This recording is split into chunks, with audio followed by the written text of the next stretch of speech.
A dire che c'è un prima e un dopo nella mia vita. Io camminavo nel quartiere arabo-musulmano, ma stavo andando verso la chiesa e di colpo mi vedo circondato da giovani palestinesi. Era la Intifada e loro, pensando che io ero un ebreo, cominciano a lanciarmi sassi. E io mi trovo in un angolo senza uscita e lì i soldati israeliani da lontano cominciano a correre per aiutarmi. Io, per evitare che questi poveracci finiscano in carcere, gli dico: correte veloce prima che arrivano i soldati.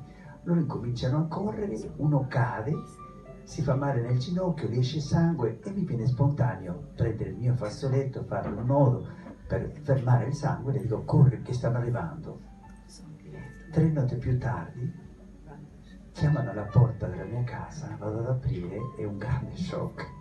Era questo ragazzo, lo stesso ragazzo, che viene a ritornare al mio fazzoletto pulito e un pane che sua madre aveva preparato.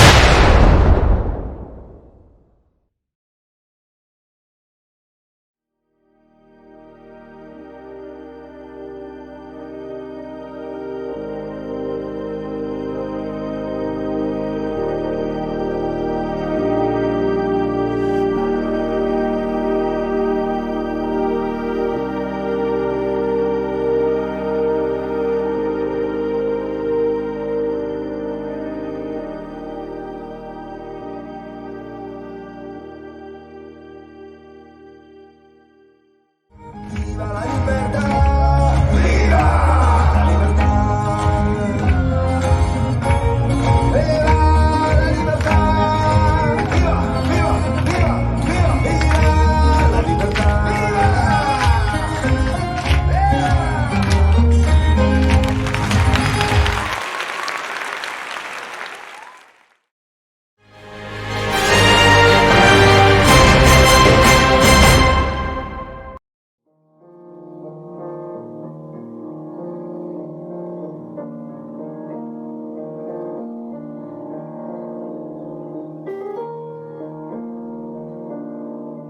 Scrivono e per un mese vivono quei 6 valori per la pace.